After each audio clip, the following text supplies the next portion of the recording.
vamos abrir a Bíblia em Colossenses, capítulo de número 1. Para você que nos visita, nós estamos fazendo aqui aos domingos uma exposição da carta de Paulo aos Colossenses. E se eu não me engano, já é a sétima ou é a sexta parte que nós estamos pregando aqui. A quinta ou a sexta parte que nós estamos apregoando aqui em Colossenses. E ainda estamos no capítulo 1. Eu penso que na próximo domingo nós já vamos pular para o capítulo 2. Então nós iremos ler o capítulo 1, verso de número 18.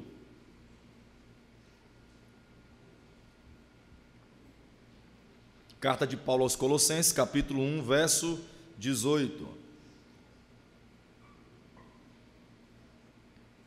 Quem encontrou, diga amém. Glória a Deus. Carta de Paulo aos Colossenses, capítulo 1, verso 18, está escrito assim: E ele é o cabeça do corpo da igreja, é o princípio e o primogênito dentre os mortos, para que em tudo tenha a pré-eminência. Verso 19: Porque foi do agrado do Pai que toda plenitude nele habitasse. Amém? Vamos ler mais uma vez o texto, verso 18. E ele é o cabeça do corpo da igreja. Quem é o cabeça do corpo da igreja? Jesus. Ele é o princípio, Jesus. Ele é o primogênito dentre os mortos. Quem? Jesus. Para que em tudo tenha a pré-eminência. Verso 19. Porque foi do agrado do Pai que toda plenitude habitasse nele. Nele quem? Jesus Cristo. Com isso, fecha os olhos. Senhor, obrigado, Pai. Obrigado pela tua misericórdia e graça. Obrigado por nos permitir e termos a graça de podermos estar diante da tua palavra, diante dos teus ensinamentos. Ó Deus, muito obrigado, Deus, por nos permitir estarmos na tua presença. E queremos aqui, Senhor, pedir ao Senhor que nos ajude a entender e compreender a tua palavra. Que o teu Espírito possa fazer que os nossos corações estejam inclinados, os nossos ouvidos estejam abertos e atentos a tudo que o Senhor vai falar conosco. Aqui estamos pedindo, Senhor, ajuda. Aqui estamos pedindo, Senhor, fale com a gente, fale conosco, para a glória e para o louvor do teu nome. Amém e amém. Glória a Deus. Queridos, eu gostaria de, essa noite, iniciar esse sermão de domingo, esse sermão, falando, trazendo uma observação interessante com a igreja. Quando nós lemos a Bíblia, nós nos deparamos com esse fato que é claro, não precisa se aprofundar para ter a visão disso. Você pode perceber que o povo de Deus, os eleitos de Deus, eles sempre tiveram inimigos na sua caminhada. Desde quando Deus instaurou o seu povo, estabeleceu o seu povo aqui na terra, a começar lá do Jardim do Éden, até os dias de hoje, o povo de Deus sempre teve os seus inimigos. A exemplo disso, nós enxergamos lá no Velho Testamento, o povo de Israel, o povo de Deus, tendo inimigos como, por exemplo, os filisteus, tendo os inimigos como os amorreus, como os moabitas, os babilônicos, os medos, os persas. Ou seja, todo o Velho Testamento, ou em quase todos os livros do Velho Testamento, sempre existe uma batalha do povo de Deus contra esses homens e contra essa nação. Por quê? Porque eram seus inimigos. Independente de qual fosse a causa e o motivo, eram seus inimigos. Quando nós olhamos para o Novo Testamento, principalmente na época de Cristo, nós nos deparamos também Cristo Jesus passando por esses inimigos, como por exemplo os fariseus, que queriam de tudo, fazer de tudo para acabar com o ministério de Cristo Jesus. Além dos fariseus, nós temos também os saduceus, que foram aqueles utilizados ali pelo inimigo para levar Cristo Jesus à cruz do Calvário. Ou seja, esses homens que também tinham as suas causas, os seus motivos, também foi um grande inimigo de Cristo, um grande inimigo do cristianismo. Digam amém. Só que esses inimigos, eles não ficaram somente no Velho Testamento. Esses inimigos, eles não ficaram somente no Novo Testamento. Eles ultrapassaram as eras bíblicas. Esses inimigos, eles permaneceram, insistiram de todas as formas, permanecer contra o Evangelho e contra o povo de Deus. A Bíblia vai dizer, ou melhor dizendo, a história vai nos mostrar que a igreja no primeiro século enfrentou uma perseguição ferrenha. Quem nunca ouviu falar das histórias dos cristãos sendo comidos pelos leões em arenas? Quem nunca ouviu falar da história de cristãos sendo massacrados pelos tiranos? Por quê? Porque eles eram os inimigos da igreja, os inimigos do povo de Deus. Agora eu quero que você preste atenção, e eu quero que toda a sua atenção agora é pouca, porque eu quero explicar algo para a igreja que é de fato muito importante, e diante disso os irmãos vão entender o porquê eu estou pregando a carta de Colossenses. O que é?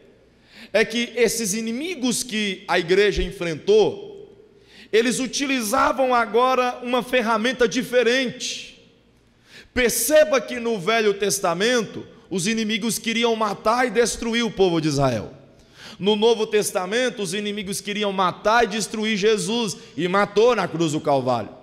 Perceba que no primeiro século, os inimigos queriam matar e matou, levando muitos cristãos a arenas e serem mortos. Só que agora, o inimigo muda de estratégia.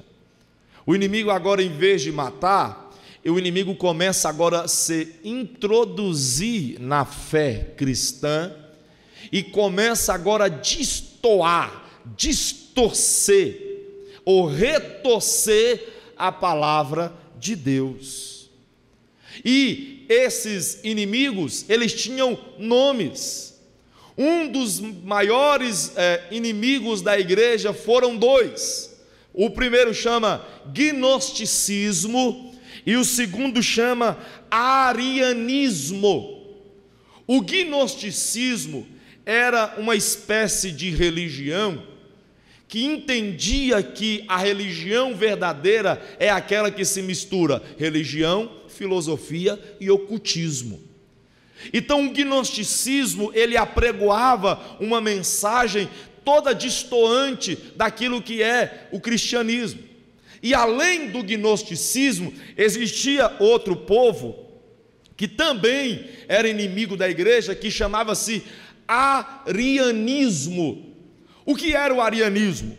O arianismo era uma vertente nascida em 319, que também pegava a fala cristã e distorcia, também pegava os ensinamentos cristãos e distorcia. Agora a pergunta é, pastor, o que é que eles distorciam? O que é que eles destoavam? Todos esse gnosticismo e esse arianismo e algumas outras religiões, eles sempre tentavam distorcer o líder do cristianismo. E eu pergunto para a igreja, quem é o líder maior do cristianismo? Jesus Cristo. Perceba, e se você estudar, você vai perceber isso bem visível e claramente, que o gnosticismo e o arianismo, eles estão agora sendo contra a igreja, apregoando e distorcendo a pessoa de Cristo. O gnosticismo e o arianismo sempre pregava, Jesus, ele não veio em casa, Jesus não é filho de Deus. Jesus, ele não provém de Deus. Esse Jesus que vocês dizem ser Cristo está morto. E esta ideia que ele ressuscitou, isso é mentira, isso é balela feita pelos seus fanáticos, os apóstolos. O arianismo dizia: não, Jesus, ele é sim um profeta de Deus, mas ele não passa nada mais, nada menos do que uma criatura de Deus. Ele pode ser um grande homem, ele pode ter grande importância, ele pode ser elevado entre os anjos ou entre os homens, mas ele não passa de nada mais, de nada menos do que um servo de Deus qualquer. Ele não passa como servo de Deus. Deus o criou, Deus o formou. Ele não vem com essa ideia que ele é Deus. Esses inimigos que adentraram dentro da igreja, eles estão com estratégia diferente, sabe por quê? Porque as estratégias antes era matar e destruir, mas todas as vezes que matava e destruía um cristão, levantava-se 10. Todas as vezes que matava-se um cristão, levantava-se 10. Toda vez que matava uma família, levantava 2 famílias. Eles agora adentram dentro do cristianismo e começam a mudar a visão.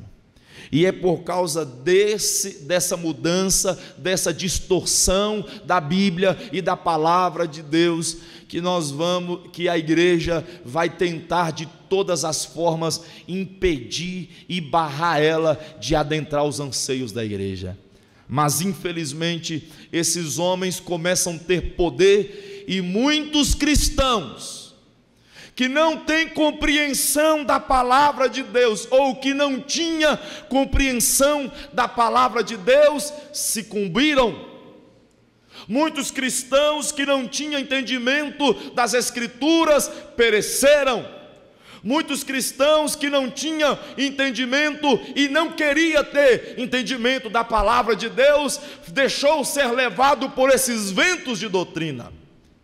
E é por isso que eu subo este púlpito todos os domingos e com alegria e felicidade eu apregoo essa carta aos Colossenses. Por quê, pastor? Porque esta carta é um dos maiores tratados da pessoa de Cristo. Essa carta aos Colossenses, ela exalta Cristo. A carta aos Colossenses mostra o poderio e a soberania de Cristo. E eu quero que você hoje atenta-te, eu quero que você hoje desperta-te, eu quero que você hoje esteja alerto para o que eu vou pregar. Sabe por quê? Porque a falta de conhecimento das Escrituras muitas vezes vai levá-lo a um caminho que não é um caminho que agrada a Deus. A exemplo disso, nós deparamos e vemos um monte de igreja que estão fazendo campanhas que não agradam a Deus, que estão pedindo votos que não agradam a Deus, que estão fazendo ações que não louvam a Deus, estão cantando músicas nos nossos púlpitos que não agradam a Deus. Mas por quê? Porque não tem compreensão da palavra de Deus, não tem compreensão de quem é Cristo. Porque quando você conhece, quando você reconhece, quando você vê, quando você contempla Cristo, a sua vida muda. Existe uma concepção diferente, existe uma análise diferente. E quando você olha para Colossenses e para tudo aquilo que eu tenho pregado aos domingos, você consegue enxergar isso. Olha para você ver, o que eu preguei até hoje nos domingos. O que eu tenho pregado nesses domingos? Esses domingos eu tenho pregado sobre a soberania de Cristo. Nesses domingos eu tenho falado sobre o poderio de Cristo. Nesses domingos que eu tenho pregado sobre Colossenses, eu tenho falado da supremacia de Cristo na salvação. Nós somos salvos porque Cristo nos salvou. Domingo passado eu falei sobre a supremacia de Cristo na criação. Tudo que vemos, tudo que enxergamos, todas as coisas visíveis e invisíveis foram criadas por Ele, e para Ele todas as coisas criadas foram feitas para Ele. Então perceba que até hoje, até agora, o que eu tenho pregado em cima deste púlpito é um puro evangelho cristocêntrico. E o meu desejo, o meu anseio é que a igreja entenda: Cristo é o centro da minha, da nossa vida. E que não há sentido proclamarmos que somos cristãos se Cristo não é o nosso paradigma, se Cristo não é o nosso padrão, se Cristo não é o nosso centro, se Cristo não é o nosso olhar, se Cristo não é o nosso alvo, se Cristo não é o nosso objetivo. Não há sentido. Não há sentido nós reunirmos todos os domingos se não for para adorá-lo, se não for para exaltá-lo, se não for para magnificar o seu nome. Digam amém. Então esses domingos eu tenho falado que Cristo, Ele é Deus. Esses domingos eu tenho falado que Ele é misericordioso.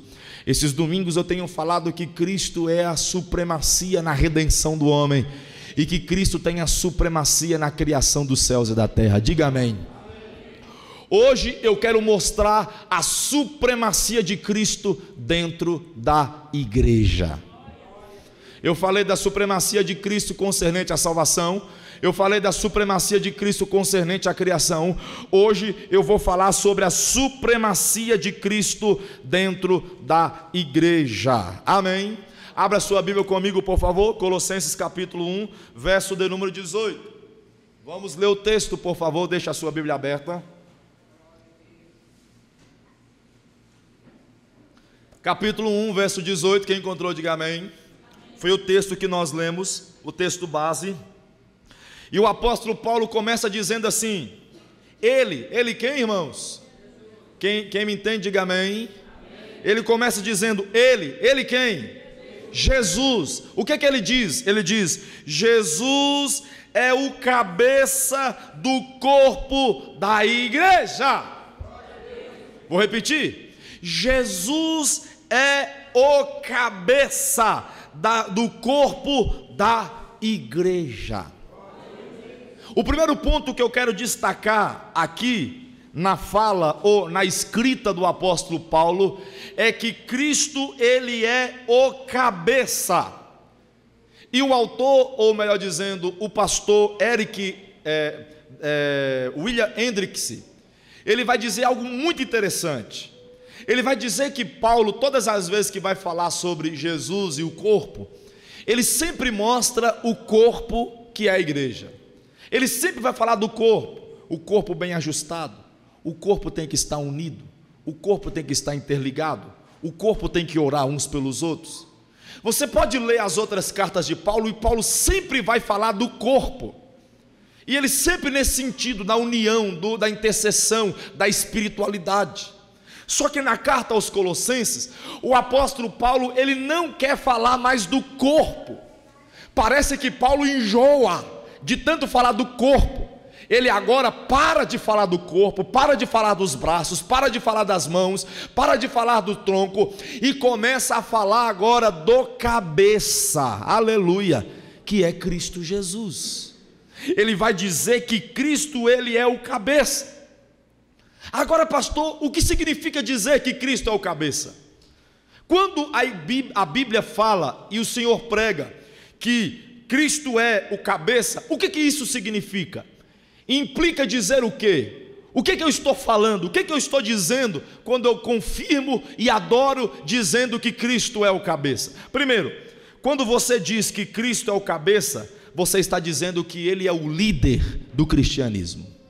Ele é o líder maior. E como é bom a gente entender isso, sabe por quê?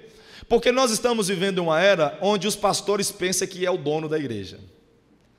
Nós temos visto o ministério onde os pastores pensam que é eles que morreram na cruz do Calvário e é eles que comandam a igreja. Nós temos visto pastores que têm feito o que quiser.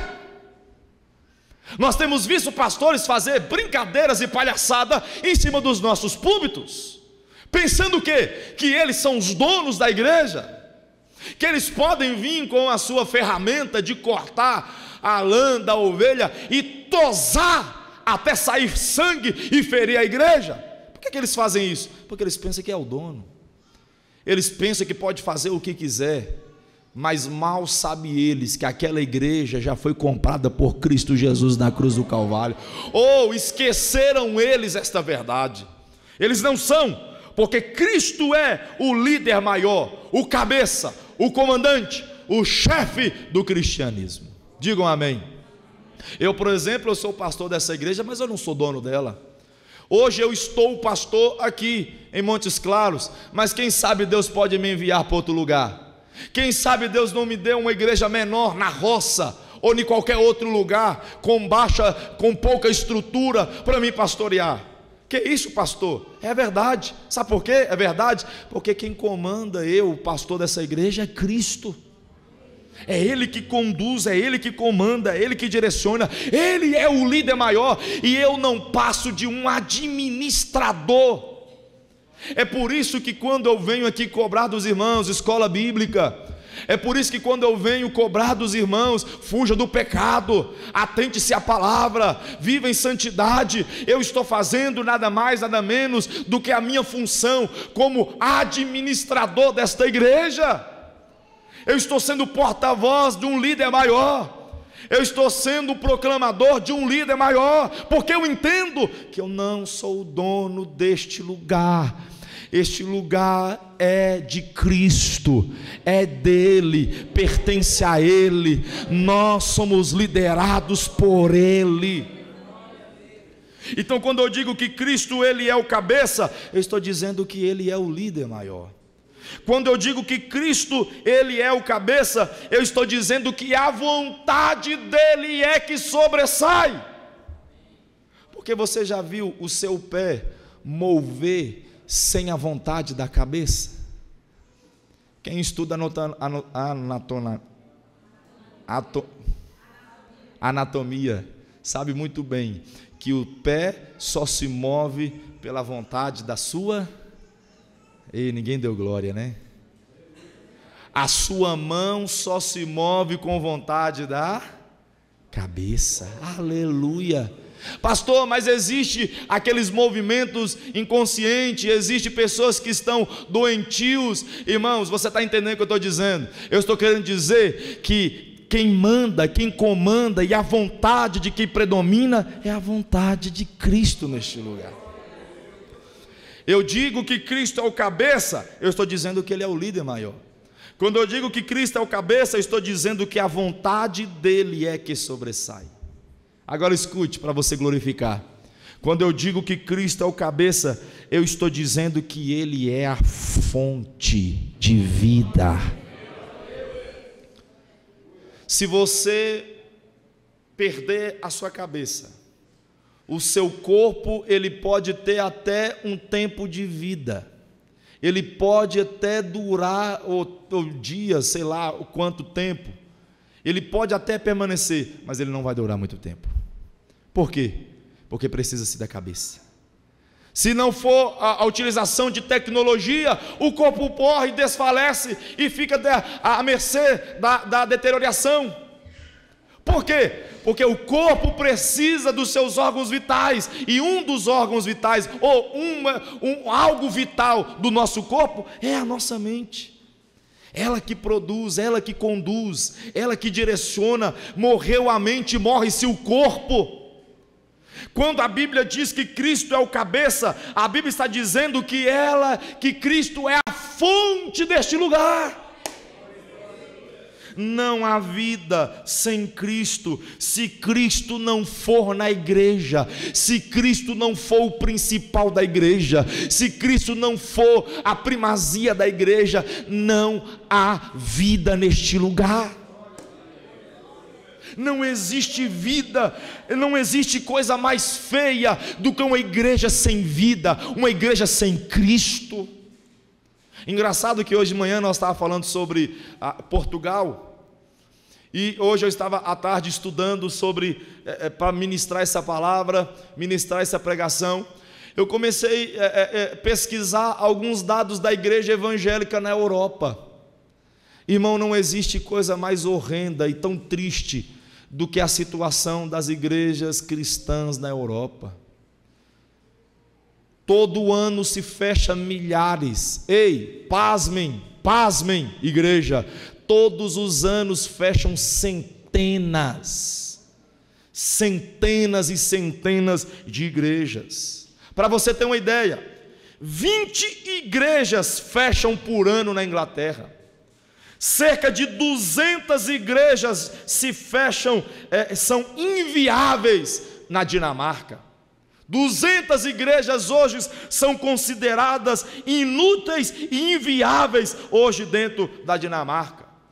Em 10 anos, fecharam-se 515 igrejas na Alemanha. E o pior de todos, cerca de 700 igrejas se fecharam na Dinamarca por cerca de 4, na Holanda por cerca de 4 anos. Dentre 4 anos na Holanda, cerca de 700 igrejas evangélicas, protestantes, cristãs têm se fechado. Em 10 anos na Alemanha, mais de 500 igrejas se fechou. E sabe por quê? Porque Cristo, que era o cabeça daquele lugar, já saiu há muito tempo. Quando Cristo não for a cabeça da igreja, o principal da igreja, o motivo da igreja, não haverá vida na sua casa. Deixa eu repetir, para que você entenda e que essas palavras ecoem dentro da sua cabeça e que você nunca esqueça. Se Cristo Jesus não for a primazia na sua vida, não há vida em você. Se Cristo Jesus não for o cabeça, o principal, o objetivo, o alvo na tua história, não há vida na sua casa, na sua família e muito menos neste lugar. Só haverá mudanças dentro dessa igreja se Cristo for o principal. Só haverá cura dentro dessa igreja se Cristo for o principal. Pessoas serão transformadas e voltadas para o Evangelho e para o bem do próximo, só que se Cristo for o principal deste lugar. Cristo é o cabeça, Ele é a fonte de vida ao nosso coração. Digam amém. Então, quando o apóstolo Paulo chama de Cristo como cabeça, ele está dizendo: Cristo é o líder, Cristo faz a sua vontade, Cristo é a fonte de vida, Cristo é o tudo deste lugar. Digam amém. Segunda observação que eu quero trazer com a igreja, volte os olhos ao texto, por favor. Primeiro, Ele é o cabeça do corpo. Segundo lugar, ele vai dizer: Ele é o princípio. Diga comigo: Cristo é. Mais forte: Cristo é o princípio. Aleluia. E por que isso é bom? E por que isso é motivo de glória? Sabe por quê? Porque a palavra princípio no grego se lê arché, e a palavra arché para o português significa criador. Então, quando eu digo que Cristo ele é o arché, ele é o princípio, eu estou dizendo que Cristo ele é o criador da igreja. Quem criou a igreja foi Cristo. Interessante que o pastor Hernandes, em uma das suas ministrações, ele lembra para nós um negócio muito interessante sobre a igreja católica. A igreja católica tem um dizer em latim que é mais ou menos assim, ó: ubi Petras, ubi ecclesia. Ubi Petros, ubi ecclesia. Que significa o quê? Onde está Pedro, aí está a igreja. Por que a igreja católica romana ela diz isso? Ela diz isso porque ela parte no pressuposto que a igreja cristã, o cristianismo, surgiu do advento ou da pessoa de Pedro. Que a igreja ela foi firmada e criada por Pedro, e que Pedro é o primeiro papa a ser instituído na terra. E que o papa ele é infalível, ou seja, ele não peca, ele não tem erro. Só que a igreja católica ela erra e se engana ao dizer tal verdade, porque o dizer correto não é ubi Petros ibi iglesia. O correto não é dizer isso, Porque quando eles falam, expressam essa frase em latim, ele está dizendo que Pedro é o chefe, é o comando, é o princípio, é quem criou a igreja. E talvez você que me escuta está sendo ofendido com o que eu estou falando. Talvez você que está assistindo aí pelo vídeo, porque nós estamos gravando, talvez se ofenda com o que eu estou falando. Mas deixa eu te falar um negócio. Mais ofensivo à minha pessoa é o que você pensa.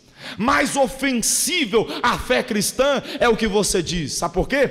Porque Pedro não é o criador da igreja.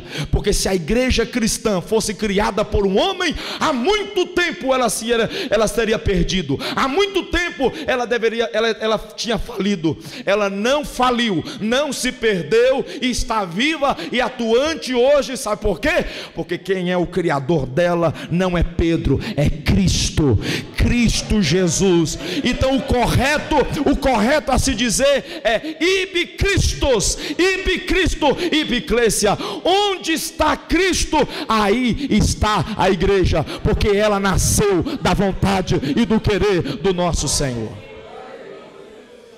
A igreja, ela surgiu com a vontade de Cristo, no poder de Cristo. Nós somos igreja de Cristo, aleluia. Olha que coisa linda! Nós somos criados pelo poder de Cristo, nós somos criados pelo poder do Senhor. O Senhor nos criou para a glória do seu nome. Ele é o cabeça deste lugar. Continue lendo o verso 18, já estou chegando no final.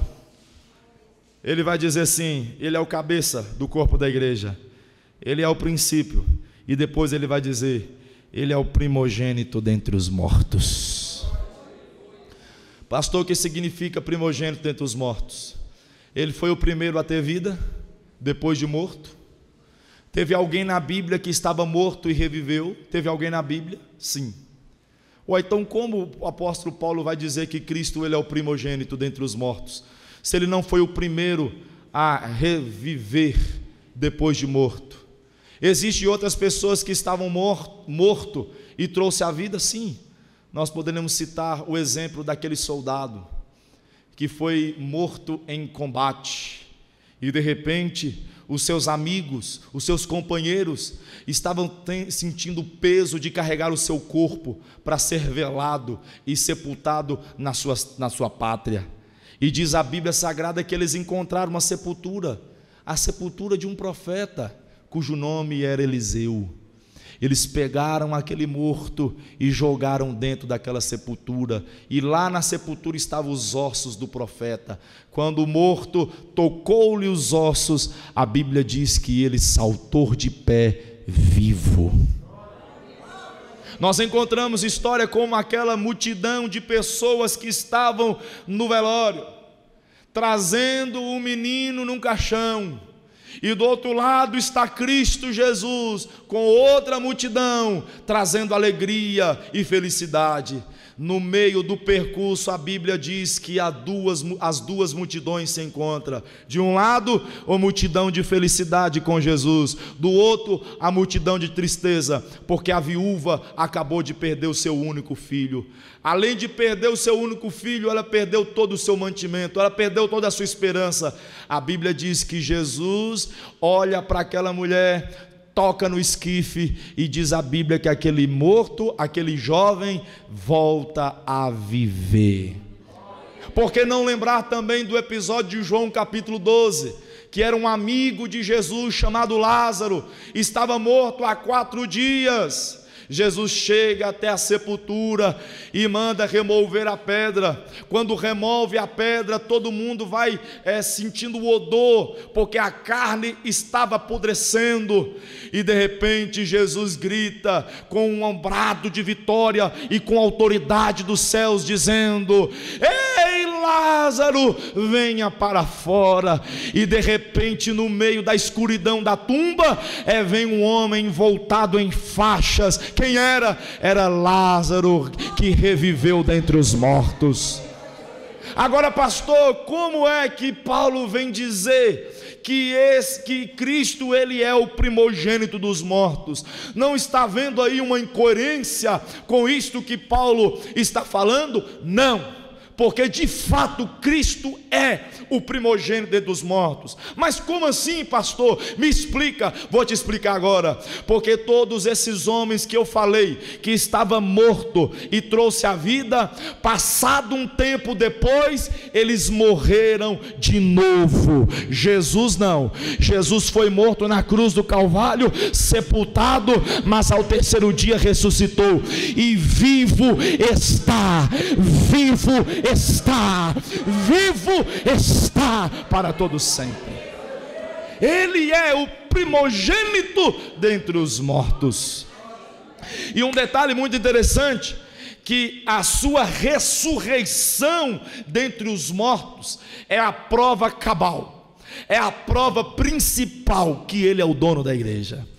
Porque se Cristo morre na cruz, sepultado, e na sepultura lá permanecesse, não haveria cristianismo, porque ninguém acreditaria em nenhum homem que dizia ser profeta, manifestava-se cura, mas não podia ter poder para sair dentre os mortos. Cristo Jesus, quando estava morto dentro da sepultura, nos anseios da morte, diz a Bíblia Sagrada, que ele pegou as correntes da morte e despedaçou. Ele pegou os guilhões da morte e quebrou, e gritou para a morte e falou: morte, você não tem vitória sobre mim, eu sou o Criador de tudo, eu sou o Senhor da igreja. E no dia que Cristo ressuscitou, ali nasceu a igreja cristã, a igreja triunfante, a igreja poderosa, a igreja imaculada, a igreja verdadeira, a igreja santa, a igreja que glorifica, a igreja que exalta, a igreja potente, a igreja imponente, a igreja gloriosa, a igreja virtuosa pelo poder dele, porque tudo isso provém do Senhor. Tudo isso provém de Deus, para a glória de Deus. Amém e amém. Amém. Fique de pé, porque você é criado por Jesus.